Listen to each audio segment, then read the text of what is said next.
தமிழக முதலமைச்சர் சட்டசபையில என்கிட்ட இந்த ஊழல் பட்டியல் இதெல்லாம் என் டேபிள்ல இருக்கு, நடவடிக்கை எடுக்க வச்சிடாதீங்க அப்படின்னு சொல்றாரு. அவர் நடவடிக்கை எடுப்பாங்க அப்படின்னா மக்கள் ஒரு மாற்றத்தை கொண்டு வந்திருக்காங்க. அவர் இந்த மாதிரி பேசுற நடவடிக்கை இளைஞர் மத்தியிலும் இந்த ஓட்டு போட்டவங்க மத்தியிலும் அதிருப்தி ஏற்படுத்திருக்கு. நீங்க எப்படி பாக்குறீங்க? நடவடிக்கை எடுக்கணும்னு எல்லாரும் விரும்புறாங்க, அதை வச்சு அவரு வேற ஏதோ அவங்கள பார்கெயின் பண்ற மாதிரி வேற ஏதோ இருக்கு.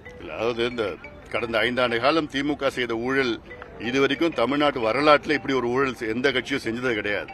இதைத்தான் நாங்கள் தெருவா நாங்கள் பேசி ஆன்டி டிஎம்கே உடைய நிலைப்பாட்டை நாங்கள் மக்களுடைய மனநிலையை மாற்றணும். நாங்கள் அந்த அடிப்படையில் ஆட்சிக்கு வந்த மரியாதைக்குரிய விஜய் அவர்கள் நிச்சயமாக இந்த 3 துறைகள் மட்டும் கிடையாது, கிட்டத்தட்ட 20 துறைகளில் ஊழல் நடந்திருக்கு.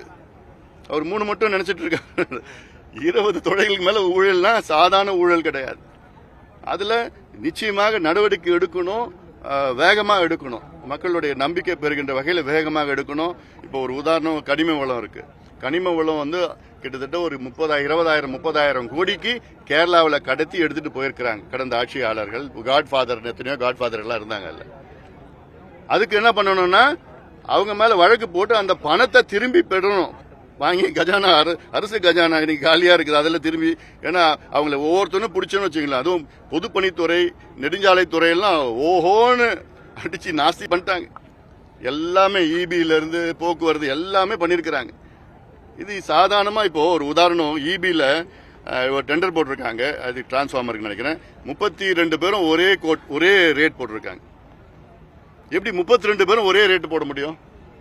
ஒரே ரேட்னா ஒரே ரேட்.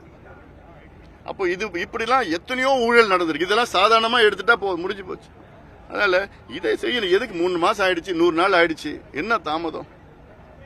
அதுக்காக தான் மக்கள் உங்களை தேர்வு செஞ்சிருக்கிறாங்க.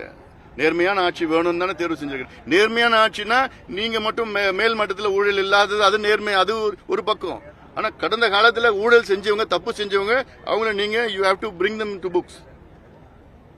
அதான் நேர்மையான ஒரு ஆட்சி அது. அதனால அது செய்யணும், செய்வார்னு நாங்கள் எதிர்பார்க்கிறோம்.